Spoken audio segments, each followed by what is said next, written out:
মানে চিন্তা করতেছে তেল না থাকার যুগে কি জন্য গাড়িটা নিলাম। মানুষের বেশি, বাংলাদেশের মানুষের বেশি তেল মারতে মারতে চল যায় তো, একজনকে আরেকজনের তেল মারার জন্য তেল পাচ্ছে না, পাম্পে তেল নাই। আপনারা রাখলে নক করিয়েন, বুঝছেন, 1,500 টাকা হলে বিক্রি করে ফেলবো গাড়ি। তেল সঙ্গের তেল নিতে আসছি, এখানে 100 টাকার তেল পাচ্ছি, এক্সট্রা দিতে দিতে আপনার 100 টাকার তেলও চলে যায় ভাই। 100 টাকার এখানে কলাতুলির থেকে এখানে এসে 100 টাকায় চলে যায় এক্সট্রা দিতে দিতে। আসলে দীর্ঘদিন আমি এই বাইকটা নিয়ে চলাফেরা করতেছি। এখানে মূল প্রবলেম হচ্ছে এই কক্সবাজারে পেট্রোল পাম্পের প্রবলেম হচ্ছে, তারা তেল আনলেও আমাদেরকে 100 টাকার তেল দেয়। তা আমরা হচ্ছে ভুক্তভোগীর মতন হয়ে গেছি। 100 টাকার তেল নিতেও আমাদের অনেক কষ্ট হচ্ছে কক্সবাজারে। ভোগান্তি হচ্ছে, এটা অনেক সময় মানুষের সবচেয়ে গাফলিতে হচ্ছে মানুষের, কারণ এখন তেলের কোনো সংকট নাই, কিন্তু মানুষেরা কি করতেছে, সংকট তৈরি করতেছে। এটা হচ্ছে আমাদের জনগণের এই দুর্ভোগ। এখন প্রায় 45 মিনিট, আমরা চাই আগের মতো নিয়ম আসুক। আপাতত 100 টাকা করে দিচ্ছে। আমি তো প্রতিদিন 100 করেই নেই। আমি যেহেতু একটা বাইক আমার প্রতিনিয়ত প্রয়োজন, আমার প্রতিদিন 100 টাকা করে লাগে। আমি এক সপ্তাহ যাবত 100 টাকা করে পাই। গতকালকেও না, পরশু দিন 200 টাকা দিছিল। তা সমস্যাটা সমাধান হোক, এটাই চাই। কিছু বলার নাই, আসলে পরিস্থিতি যখন যেরকম হয়, এখন প্রয়োজন, যেহেতু কর্মজীবনে প্রয়োজন, তা অবশ্যই তেল নিতে হবে। সময় নষ্ট হচ্ছে, অনেকক্ষণ লম্বা লাইনে দাঁড়িয়ে থেকেই নিতে হচ্ছে, কিছু করার নাই। আমারও তো মনে হচ্ছে কোনো একটা সিন্ডিকেটের প্রভাব, কারণ সিন্ডিকেট না হলে তো এরকম অবস্থা হইতো না।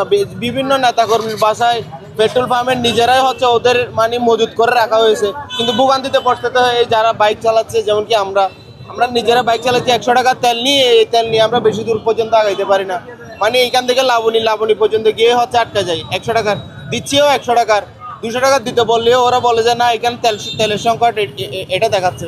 আসলে মূলত ওরা হচ্ছে মজুত করে রাখছে বেশি দামে বিক্রি করার জন্য। এটা যখন ধরেন টাকা থেকে আজকে দেখলাম 160 টাকা মতো হয়েছে, এখানে যখন কক্সবাজারে এইটা যখন বাস্তবায়ন হবে, ওই 160 টাকা বিক্রি করার জন্য ওরা হচ্ছে আজকে 121 টাকার তেলটা দিচ্ছে না। এটা হচ্ছে মূলত ওদের সমস্যাটা। আমি তো ঘন্টা ধরে দাঁড়িয়ে থাকছি এখানে, এগুলো তো সমস্যা হইতে পারে ভাই। এখন আমরা রেগুলার তেল নিই তো, আমরা পৌরসভার লোক, পৌরসভার ড্রাইভার আর কি। আর আমাদেরকে 50 লিটার করে দে, সময় 50 লিটার বোরিং নিয়ে, না হলে মাঝে মধ্যে একটু তেল শর্ট করলে 20-30 লিটার করে দেয় আর কি। যতগুলো লাগে ততগুলো দেয় আমাদের পৌরসভার থেকে। 100 টাকার নিতে আসলাম, 500 টাকার। এই যে মনে করেন আমি 100 টাকার তেল নিতে আসলাম, 100 টাকা তেল চলে গেছে, যেখান থেকে আসলাম, কলা তেল থেকে আসলাম, তো 100 টাকা তেল অলরেডি চলে গেছে। হইতে পারে না থাকলে কম কেন দিচ্ছে, বুঝতে হয়তো সিন্ডিকেট হইতে পারে, আর না হলে তেল সংকট থাকতে পারে। কারণ হাজার হাজার বাইক দেখা যাচ্ছে এখানে, যে পাম্পে গিয়ে প্রত্যেকটা পাম্পে এরকম দাম, হয়তো তেলের সংকট আছে, না হলে তো আপনার বিরকাম থাকবে। আগে তো কখনো ছিল না এরকম। তো আমরা মনে করেন কালকেও গেছিলাম উপজেলায় পাম্পে, তখনও তেল ছিল না, তখনও মনে করেন 1 ঘন্টা দাঁড়াইছিলাম, তেল না নিয়ে ব্যাক করছি। এখন আজকে আসলাম এখানে, 100 টাকা তেল নিছি, চলে যাচ্ছি। মনে করেন কি এগুলো নিয়ে চলতে হবে কোনো রকম, 2-4 দিন চলি, পরে গিয়ে গাড়িটা বিক্রি করে ফেলবো 1,500 টাকা দিয়ে। আপনারা রাখলে নক করিয়েন, বুঝছেন, 1,500 টাকা হলে বিক্রি করে ফেলবো গাড়ি। তো সেটা হচ্ছে খুবই দুঃখজনক বিষয়। আমি সরকারকে বলতে চাই, এটা দ্রুত আপনি যদি একটা পদক্ষেপ। সমুদ্রের গর্জনে ভিন্ন স্বাদের সামুদ্রিক খাবারের ভরপুর আয়োজন উপভোগ করতে আজই চলে আসুন প্যাসিফিক বিচ লাউঞ্জ ক্যাফে কক্সবাজারে।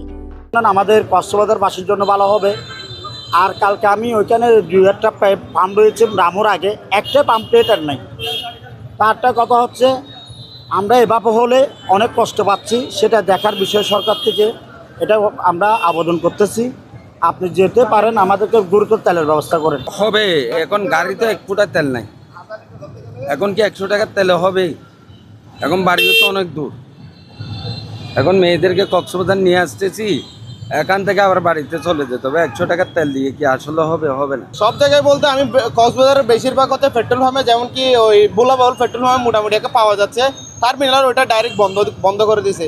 আর আরেকটা হচ্ছে যে ওই লিঙ্ক রোডটাতেও হচ্ছে মোটামুটি পাওয়া যাচ্ছে, কিন্তু এরকম অবস্থাতে হচ্ছে তেল নেওয়ার চাইতে না নেওয়াটাই বেটার।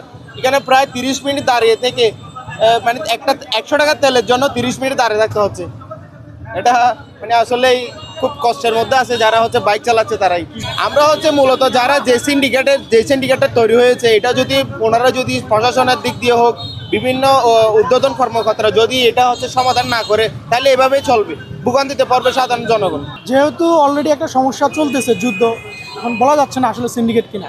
কারণ এটা স্পষ্টভাবে আমি বলতে পারবো না যে সিন্ডিকেট কিনা, কারণ অলরেডি তো একটা সমস্যা আছে, এটা তো বাস্তব।